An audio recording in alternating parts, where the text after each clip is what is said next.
This show is mostly based on works of fiction, therefore any resemblance to real people or actual events is highly unlikely. Woe to you of earth and sea. Welcome to Satan is My Superhero, a show about art, culture, history, and the devil. I'm your host, Judas Falling.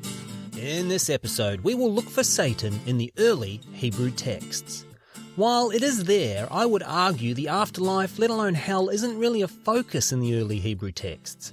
Remember, it was Judaism that came up with, all go unto one place. All are of the dust, and all turn to dust again. As for Satan in Judaism and what those of us in Christendom would call the Old Testament, the word Satan turns up there first as a verb rather than a noun. Sadly, not as much Satan in the canonical Hebrew texts as we would like. I'm not angry with you, children of Abraham, just disappointed. So let's start at the start with the most canonical of all canonicals, Genesis. It is not specifically stated in Genesis that the serpent in the Garden of Eden is actually Satan. The simple truth is Moses and his crew had not invented the devil yet, hence the serpent is just a serpent. Now when I say just a serpent, to begin with, the serpent is described as the cleverest and most beautiful of all Yahweh's beasts. So straight away, even though this predates our concept of Satan, the hallmarks of pride, hubris and deceitfulness are already there. Hey, I also recycle. No one ever mentions that. So immediately after being created, the very first thing Adam is told is to not eat from the tree of the knowledge of good and evil. The very next thing Adam is told is that he will be getting a partner. What's this partner thing you're talking about? I'm glad you asked.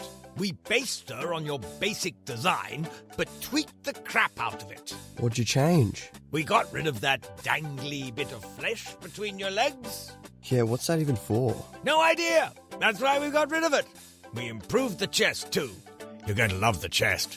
It produces and carries milk. What? I know, it's so cool. That's why I wanted to call her Human 2.0, but those smug know-it-alls in marketing are locked on woman. You know, as soon as you said that word, woman, something happened to that dangly bit of flesh between my legs. Say it again. Damn you, marketing! So anyway, the serpent convinces Eve she should eat from the tree of the knowledge of good and evil, and you know the rest. Hey presto, the human race can begin, all because of the serpent. What can I say? I like people. The word Satan is Hebrew for adversary or accuser. Often when the word shows up, it has been applied to an actual human being. And often the times it is used to describe a supernatural entity, that entity is on a mission from Yahweh. So as I said before, it's hard to find our Satan in the actual text. Satan appears in the book of Job as the accuser. It's implied Satan in this instance is one of Yahweh's helpers, but importantly, Satan is a conscious entity here.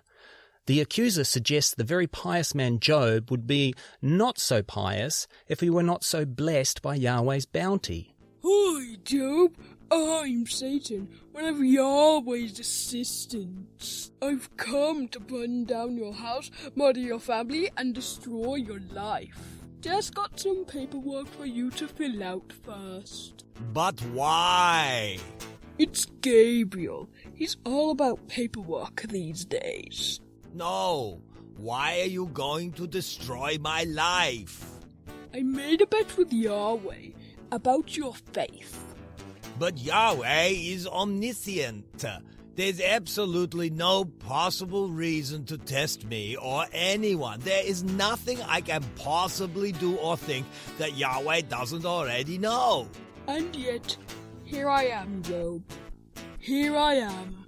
Food for thought. I know it's got me thinking. Anyway, despite a bloody trail of dead servants and children, Job maintains his faith and the accuser is proved wrong. As a reward, Job gets all his stuff back with interest and a whole new family. Not his first family raised from the dead and restored or anything like that. No, a whole new family. Younger wife, too. Just saying. For all enthusiasts of the devil, we have a noteworthy line in Isaiah. How art thou fallen from heaven, O Lucifer, son of the morning? How art thou cut down to the ground, which didst weaken the nations? Blessed is the word. Isaiah is actually talking about a Babylonian king here, but no one seems to care. it mentions Lucifer. In the early translations, the Hebrew word for morning star, Halel, is transferred into the Latin word for light bringer, Lucifer. I hate that name. People invariably shorten it to Lucy, and then it's just a short hop, skip, and a jump to Loosey-goosey. Knock, knock. Who's there? The Prince of Darkness, Loosey-goosey. In another case of a real-life historic figure copying some demonizing, we have Ezekiel, who was a native of Jerusalem, exiled to Babylon. In chapter 28 of Ezekiel's book, he throws down a dope 16 in his rap battle with the king of Tyre, likening him to a cherub chosen to guard the Garden of Eden, but then cast down after pride had afflicted his soul with wickedness. Yo, yo, yo, yo, yo, listen up. Thine heart was lifted up because of thy beauty. Thou hast corrupted thy wisdom by reason of thy brightness. I will cast thee to the ground. I will lay thee before kings, that they may behold thee. Word. And they have the gall to say you white people can't rap. In the book of Daniel, Danny Boy is visited by an angel who had been held up getting there by the Prince of Persia. It is generally accepted that the Prince of Persia represents an evil, devil-like entity with the power to halt the progress of one of Yahweh's angels. So Jake Gyllenhaal is the devil. Maybe now we can understand Donnie Darko. Hey guys, anyone want to hear my explanation of Donnie Darko? No! Don't be that douche. The word Belial gets associated with Satan a lot. Just like the word Satan, it's not a noun. It means worthless. So Gentiles often get called Belial or sons of Belial. The Dead Sea Scrolls tend to personify Belial as an actual entity, describing it as a prince of darkness who will bring war upon the sons of light. One text says Belial will tempt the children of Israel with fornication and wealth. Hear me now, people. Belial will tempt you with fornication and wealth. Boo, Belial! Belial's the worst! Who needs fornication and wealth? I like being horny and starving. Where would I find this Belial? Just in case I want to give him a piece of my mind. Like, do you have an address or anything? The book of Zechariah mentions Satan in the accuser role, but Satan neither does nor says anything other than copping an earful for harassing Joshua. You should have seen the way he was dressed. Let's go, boy! I'm going to take a short break from the show right now to talk about my sponsors and Patreon. I don't currently have sponsors or Patreon, but if you'd like to support the show, you can do that by buying my novel. It's called Chaos Machine by Judas Fawley. It's available through Amazon. You don't need a Kindle to read it. Almost any digital device will do. Don't forget, Chaos Machine by Judas Fawley. Now, back to the show. Up until now, I've tried to keep to the canonical text. These are the teachings that made it into the Old Testament or the Hebrew Bible. Text didn't make the cut for many reasons. Sometimes it was because the work was considered to be fan fiction. I think the Book of Enoch is a great example of that. Like any good fan fiction, it spends more time with a much-loved character who doesn't get as much screen time in the other scriptures. Enoch is canonical in Ethiopian Judaism and Ethiopian Christianity, so it's not completely ignored. Anyway, according to Enoch, Semyazar is an angel who decides the daughters of man are beautiful and comely. Semyazar then convinces 199 other angels they should go and take these beautiful and comely daughters for themselves. Semyazar gets everyone to swear an oath of defiance against Yahweh so he won't be punished alone when it all inevitably turns pear-shaped. Okay. Everyone who's leaving for Earth with me needs to sign the waiver first. You've been hanging out with Gabriel too much. The 200 fallen angels make giant babies with the women of Earth. Whoa, this was a huge mistake! These giant babies grow up to be, well, giants, and they start destroying everything. The fallen angels also start teaching humans the secrets of the universe. I particularly enjoyed the idea that the fallen angel Azazel teaches man all about metallurgy and how to make swords, shields, weapons of war, and also how to properly apply eyeliner. Private Jones, you've been called in front of this disciplinary hearing due to repeated uniform violations. How do you plead? Not guilty. How can you possibly say that? Have you seen your mascara? You look like Alice Cooper when he was drinking. I'm sorry, my mind's made up. It's a dishonorable discharge. Are you serious? I'm getting kicked out of the army because I'm crap with makeup? What are a soldier's 3 essential items for survival, Jones? Their weapons, their rations, and their... You don't know, do you, Jones? I do. It's on the tip of my tongue. Damn straight it's on the tip of your tongue, Jones. It's peach lip gloss, Jones. Peach lip gloss. You're no soldier. Get out! You disgust me. With eyeliner clearly being the last straw, Yahweh texts Noah the rain emoji, and the great flood wipes out the offspring of the fallen angels. The angels themselves are bound together and cast into an eternal abyss of fire. It is asserted here that anyone who transgresses Yahweh will be bound with them. As I mentioned earlier, the afterlife with a heaven and hell isn't completely lacking in the early texts, but it's not a big deal. By the 2nd or 3rd century BCE, Enoch's ghostwriter could see the marketing potential in it, and here we get a real hint of the Christian hell to follow. Welcome to hell. If you could leap into this pit with the other Christians. Why can't I go in that pit?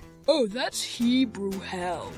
They don't call it that, of course, but I feel the need to keep things simple for you. Oh, so they get their own special hell. They imagined a slightly different underworld to yours, so they get that.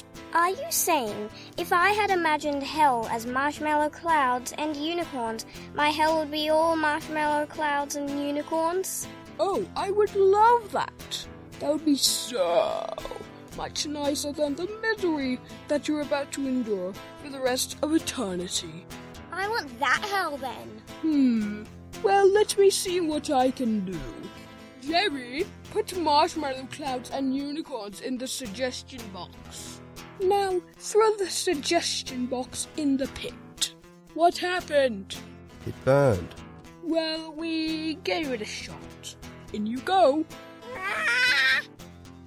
Another piece of classic fan fiction is a mostly non-canonical 1st century BCE sequel to the Garden of Eden, sometimes called The Life of Adam and Eve.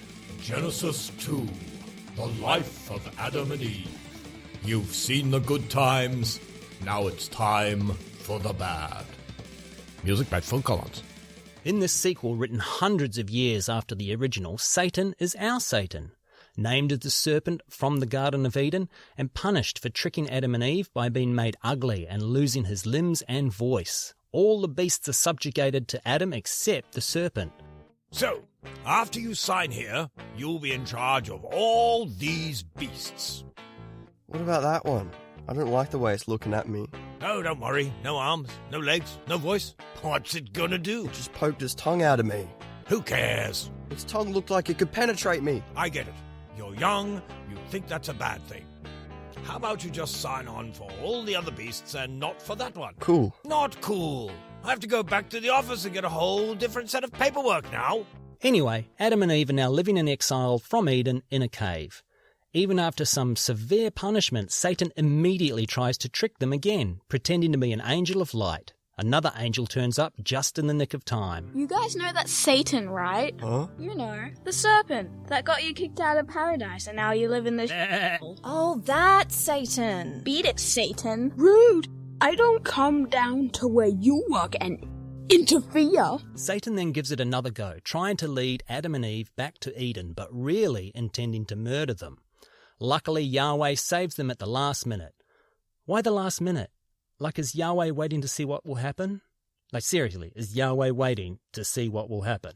Satan then tricks Eve into thinking he's one of Yahweh's angels again. She falls for it again, and Satan sets fire to the cave they've been living in. Satan's burned down our cave, hasn't he? Yup.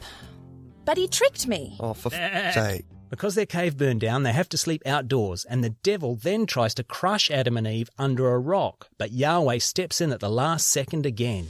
Dad, you never let me do anything anymore. I have never sounded like that. Frustrated, all attempts at murder have failed, Satan steals their clothes. Come on, dude, that's petty. I know, but I really hate them. More him than her.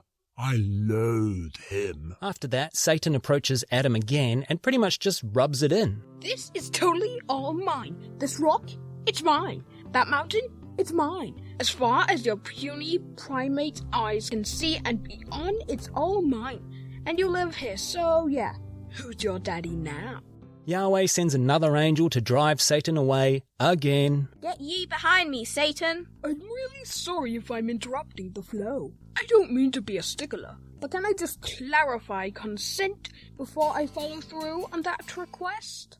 Then Satan returns again, but this time murders both Adam and Eve. Then, plot twist, Yahweh raises Adam and Eve up again. Undeterred, Satan turns up again, this time disguised as a friendly old man.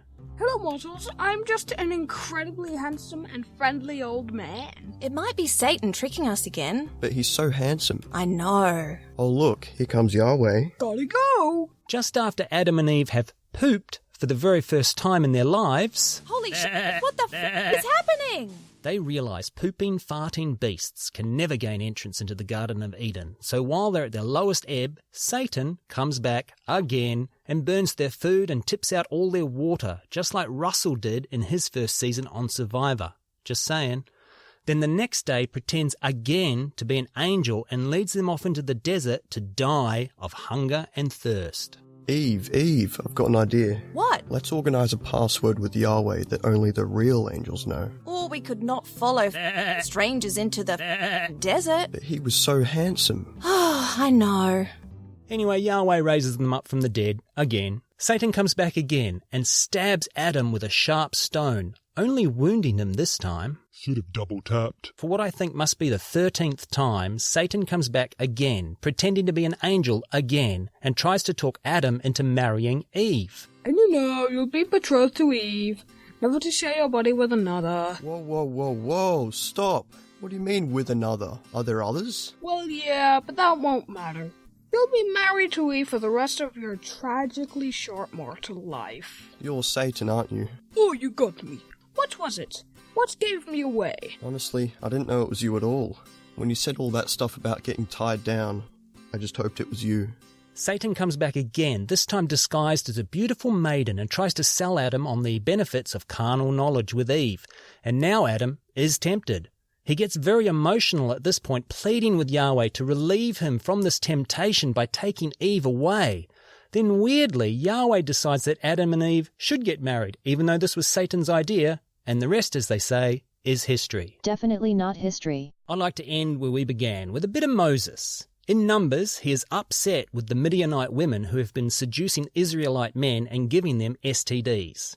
There is quite a plague of this STD, so Moses raises an army and attacks them. Afterwards, he is very displeased with how many Midianites are still alive, so he says, "Now therefore kill every male among the little ones, and kill every woman that hath known man by lying with him. Amen. But all the women children that have not known a man by lying with him, keep alive for yourself."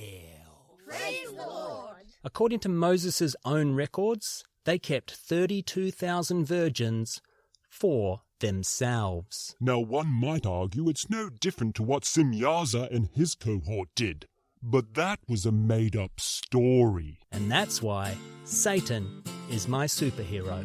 If you've enjoyed this episode, please rate, review, subscribe, you know the drill. But more importantly, please recommend this show to just one person. I mean literally one person. Choose that person well. Sorry, I burped in the middle of your take. Go again.